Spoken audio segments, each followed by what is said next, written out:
pertama ada organisasi garis atau line organization.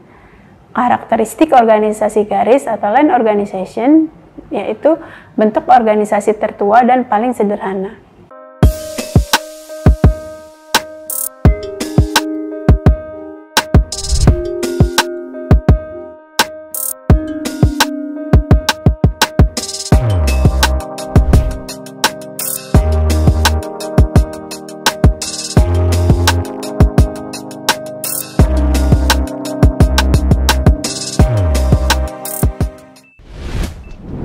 Selamat datang di channel YouTube Kuliah Teknokrat di pembelajaran Jaringan Teknokrat Indonesia bersama saya Vanita Kusumawati di mata kuliah Manajemen Konstruksi. Video kali ini akan membahas organisasi proyek konstruksi. Adapun referensi yang dapat digunakan untuk mendukung materi ini diantaranya dari Ervianto tahun 2005 berjudul Manajemen Proyek Konstruksi. Soeharto tahun 1995 berjudul Manajemen Proyek dari Konseptual sampai Operasional. Widya Santi dan Lenggoni tahun 2013 berjudul Manajemen Konstruksi. Sebelum kita bahas lebih lanjut mengenai organisasi proyek konstruksi, mari kita ketahui bersama tujuan pembelajaran di video kali ini. Setelah mengikuti pembelajaran, mahasiswa diharapkan mampu memahami apa itu organisasi proyek konstruksi. Organisasi proyek adalah sebagai sarana dalam pencapaian tujuan dengan mengatur dan mengorganisasi sumber daya, tenaga kerja, material, peralatan, dan modal secara efektif dan efisien dengan menerapkan sistem manajemen sesuai kebutuhan proyek. Tujuan organisasi agar dapat tercapai dilakukan proses sebagai berikut. Pertama, identifikasi dan pembagian kegiatan. Identifikasi dan pembagian kegiatan proyek perlu diketahui untuk menentukan volume pekerjaan, macam dan jenisnya, kebutuhan sumber daya, jadwal pelaksanaan, serta anggarannya sehingga dapat dilaksanakan oleh penanggung jawab kegiatan sesuai dengan sasaran dan tujuan proyek. Yang kedua, pengelompokan penanggung jawab kegiatan. Agar hasilnya maksimal, pemilihan penanggung jawab organisasi disesuaikan dengan keahlian, keterampilan, dan kemampuan personel di bidangnya, sehingga sasaran dan tujuan proyeknya dapat tercapai. Yang ketiga, ada penentuan wewenang dan tanggung jawab. Setiap personel penanggung jawab kegiatan harus mengetahui wewenang dan tanggung jawab pekerjaannya, dengan membuat penjabaran kerja serta standar prosedur operasional pekerjaan yang dikelolanya. Yang keempat, menyusun mekanisme pengendalian.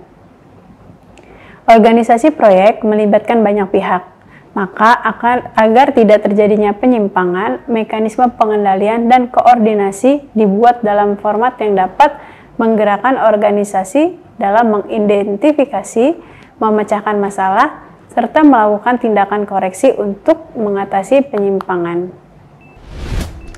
Ada beberapa jenis organisasi proyek konstruksi.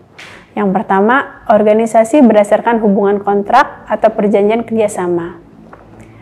Hubungan antar pihak-pihak yang terlibat dalam suatu proyek umumnya dibedakan atas hubungan fungsional, yaitu pola hubungan yang berkaitan dengan fungsi pihak-pihak tersebut, dan hubungan kerja atau formal, yaitu pola hubungan yang berkaitan dengan kerjasama antar pihak-pihak yang terlibat dalam suatu proyek konstruksi yang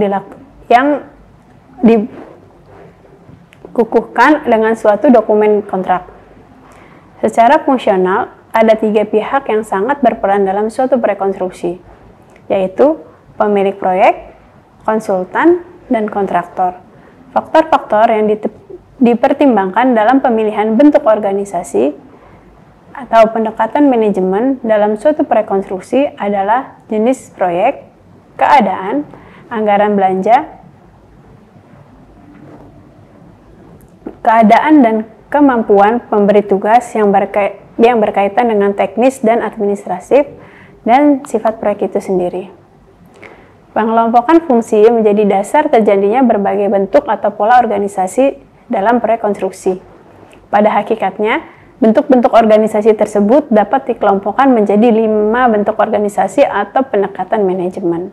Yang pertama ada tradisional atau classical organization, yang kedua ada swakelola, ada proyek putar kunci atau turnkey project, kemudian selanjutnya ada proyek yang memisahkan kegiatan perencanaan dengan kegiatan pengawasan pelaksanaan proyek. Selanjutnya ada proyek yang menggunakan konsultan manajemen sebagai manajer konstruksi. Pertama, organisasi tradisional. Ciri-ciri bentuk organisasi semacam ini adalah konsultan perencana terpisah, kontraktor utama tunggal, banyak melibatkan subkontraktor atau dikerjakan sendiri oleh kontraktor utama. Jenis-jenis kontrak yang biasanya diterapkan: harga tetap atau fixed cost, harga satuan unit price, maksimum bergaransi, kontrak biaya tambah upah tetap. Ya, berikut adalah gambar skema organisasi tradisional. Untuk skema hubungan, paling atas terdapat pemilik proyek, selanjutnya di bawahnya ada konsultan dan kontraktor. Untuk garis lurus yang tidak putus-putus menandakan hubungan kontraktual. Sedangkan yang garis putus-putus menandakan hubungan fungsional. Kemudian ada gambar bentuk organisasi. Yang pertama ada pemilik. Selanjutnya di bawahnya ada konsultan dan kontraktor utama. Kontraktor utama membawahi subkontraktor dan kerja dengan kemampuan sendiri. Organisasi berikutnya yaitu organisasi swakelola. Ciri-ciri bentuk organisasi proyek swakelola adalah pemilik proyek bertanggung jawab atas perencanaan dan pelaksanaan proyek, bertindak sebagai konsultan perencana dan kontraktor. Pekerjaan dapat dilaksanakan dengan kemampuan sendiri secara fakultatif atau dilaksanakan oleh kontraktor atau subkontraktor. Jenis kontrak yang diterapkan: harga tetap, harga satuan, kontrak yang dinegosiasikan. Berikut ini adalah gambar skema hubungan dan bentuk organisasi swakelola, di mana ada pemilik, di bawahnya ada konsultan dan kontraktor. Untuk skema hubungan, selanjutnya untuk bentuk organisasi ada pemilik, di bawahnya ada divisi perencana, divisi pelaksana, selanjutnya di bawah divisi pelaksana terdapat kontraktor, subkontraktor, kemudian ada kerja dengan kemampuan sendiri. Selanjutnya ada organisasi proyek putar kunci atau yang disebut dengan turnkey project.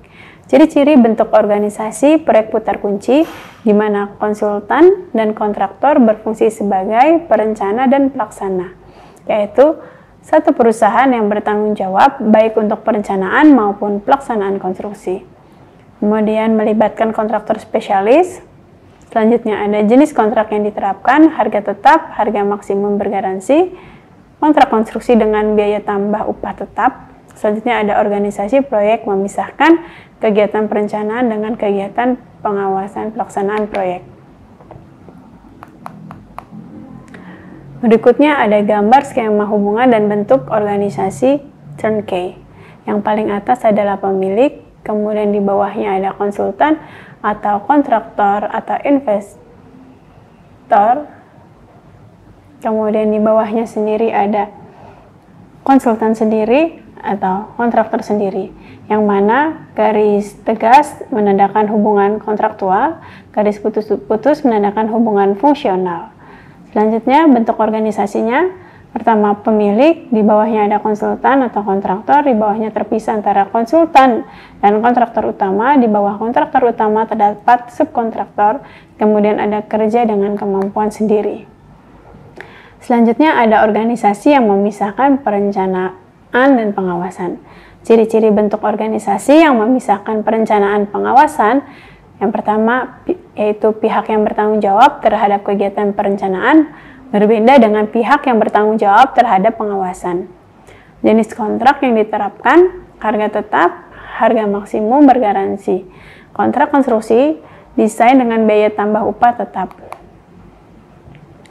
Selanjutnya ada organisasi proyek menggunakan konsultan manajemen. Ciri-ciri bentuk organisasi proyek yang menggunakan konsultan manajemen sebagai manajemen konstruksi adalah manajer konstruksi umumnya bertindak sebagai wakil dari pemilik. Berikut adalah skema hubungan organisasi proyek menggunakan konsultan manajemen konstruksi. Yang pertama, dan bentuk organisasinya. Untuk skema hubungan, yang pertama ada pemilik, kemudian di bawah pemilik ada manajemen konstruksi, di bawahnya lagi ada konsultan dan kontraktor. Untuk garis tegas itu menandakan hubungan kontraktual, untuk putus-putus menandakan hubungan fungsional. Selanjutnya adalah bentuk organisasi. Yang paling atas adalah pemilik, di bawah pemilik terdapat konsultan manajemen konstruksi, selanjutnya di bawah konsultan manajemen konstruksi ada konsultan dan kontraktor. Jenis-jenis organisasi proyek konstruksi berdasarkan strukturnya. Jadi struktur organisasi berdasarkan strukturnya mengatur hubungan antar pihak-pihak yang terlibat dalam kegiatan proyek konstruksi di dalam atau internal suatu perusahaan. Sering disebut pula sebagai organisasi internal. Bentuk organisasi internal ini sangat bervariasi, didasarkan pada lingkup pekerjaan, skala pekerjaan, spesialisasi pekerjaan, juga kemudahan koordinasi, cara pengendalian, pendelegasian wewenang, dan lain-lain. Yang pertama ada organisasi garis atau line organization. Karakteristik organisasi garis atau line organization yaitu bentuk organisasi tertua dan paling sederhana. Jumlah karyawan sedikit, pemilik merupakan pimpinan tertinggi. Pemberian wewenang dan tanggung jawab bergerak vertikal dari atas ke bawah. Keunggulan organisasi garis atau line organization yang pertama, bentuk organisasi sederhana, mudah dipahami dan dilaksanakan. Pembagian tugas, tanggung jawab, dan wewenang cukup jelas. Selanjutnya, pengambilan keputusan dapat dilakukan secara cepat karena komunikasi mudah. Untuk kekurangannya itu sendiri, yang pertama, bentuk organisasi tidak fleksibel. Kemudian, kemungkinan pimpinan bertindak otokratis cukup besar. Ketergantungan pada seseorang cukup besar. Jika salah satu hilang, dan akan terjadi kekacauan. Berikut ini adalah skema organisasi garis atau satuan tugas, di mana yang paling atas terdapat owner, di bawah owner ada project manager, kemudian di bawah project manager terdapat design manager, support service, dan construction manager. Selanjutnya ada organisasi garis dan staff. Dalam organisasi garis dan staff atau line and staff organization, terdapat dua kelompok orang yang berpengaruh dalam menjalankan organisasi. Yang pertama, orang yang menjalankan tugas pokok untuk pencapaian tujuan. Yang kedua, orang yang menjalankan tugas berdasarkan keahlian yang dimiliki, berfungsi memberikan saran kepada unit operasional. Untuk keunggulan organisasi line dan staff sendiri, yang pertama, pembagian tugasnya jelas antara orang yang menjalankan tugas pokok dan pemberi saran. Kemudian pengambilan keputusan lebih matang. Selanjutnya dikembangkannya spesifikasi keahlian. Adanya staf ahli yang memungkinkan pencapaian pekerjaan lebih baik. Untuk kekurangannya itu sendiri, yang pertama, saran dari staf mungkin sulit dilaksanakan karena kurang adanya tanggung jawab pekerjaan. Jika pejabat garis mengabaikan gagasan dari staf, maka gagasan menjadi tidak berguna. Selanjutnya, kekurangannya adalah bagi pelaksana operasional, perbedaan antara perintah dengan saran tidak selalu jelas. Berikut ini ada gambar skema organisasi garis dan staff, skema hubungan organisasi garis dan staff, di mana yang paling atas ada owner, kemudian di bawahnya ada design division, project manager, dan construction division, di bawahnya ada design manager, support service, dan construction manager. Organisasi selanjutnya yaitu organisasi fungsional atau functional organization. Berdasarkan pembagian tugas serta kegiatan pada spesialisasi yang dimiliki pejabatnya. Dalam organisasi ini, seorang bawahan dapat menerima beberapa instruksi dari beberapa pejabat serta harus mempertanggungjawabkannya pada masing-masing pejabat yang bersangkutan. Keunggulannya, yang pertama ada adanya spesialisasi yang menyebabkan tugas dilaksanakan dengan baik. Koordinasi antara orang-orang dalam satu fungsi mudah dijalankan. Kekurangannya adalah ditinjau dari sudut karyawan, banyaknya atasan akan membingungkan. Terjadi saling mementingkan fungsi masing-masing sehingga menyebabkan koordinasi menyeluruh sulit dijalankan. Nah, kekurangan selanjutnya adalah mutasi pekerjaan sulit dikerjakan karena telah terspesialisasi. Selanjutnya ada organisasi matriks. Organisasi matriks ini merupakan gabungan antara organisasi fungsional dan organisasi satuan tugas. Kelemahan organisasi matriks adalah tidak jelas pertanggungjawaban bawahan atas pekerjaannya karena tidak dapat dibedakan hal-hal yang bersifat manajerial dan fungsional. Ciri-ciri organisasi matriks yaitu pertama, para pegawai dalam struktur organisasi matriks mempunyai 2 orang atasan, yaitu departemen fungsional dan manajer proyek. Kemudian digunakan dalam skala proyek besar, kemudian adanya ketergantungan antar departemen. Berikut ini adalah gambar skema hubungan organisasi metrik. Yang pertama adalah owner, kemudian di bawahnya ada design division, project manager, construction division, kemudian di bawahnya ada design manager, kemudian construction manager, dan accountability. Berikutnya ada organisasi panitia. Pada umumnya, organisasi panitia atau komite organization dibentuk dalam waktu terbatas dan bertujuan melaksanakan tugas kegiatan tertentu.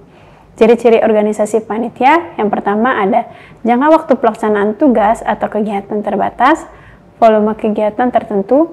Selanjutnya, kepemimpinan dan tanggung jawab dilaksanakan bersama. Semua anggota dan pimpinan mempunyai tanggung jawab, wewenang, dan hak yang sama. Selanjutnya, ada para anggota dikelompokkan menurut bidang tugas kegiatan tertentu dan dilaksanakan dalam bentuk satuan tugas. Untuk keunggulannya sendiri, yang pertama ada keputusan dapat diambil secara cepat, pembinaan kerjasama antara anggota mudah dilaksanakan. Untuk kekurangannya sendiri, jalur perintah sering membingungkan, sulit menentukan penanggung jawab apabila terjadi hambatan. Selanjutnya, kemampuan anggota kurang dapat berkembang. Demikianlah pembahasan mengenai organisasi proyek konstruksi. Terima kasih sudah menonton video ini. Jangan lupa like, subscribe, serta nyalakan lonceng untuk update video terbaru. Sampai jumpa pada video selanjutnya. Terima kasih. Terima kasih sudah menyaksikan video pembelajaran ini. Jangan lupa like, komen, dan subscribe, serta nyalakan tanda loncengnya agar kalian tidak ketinggalan informasi update lainnya.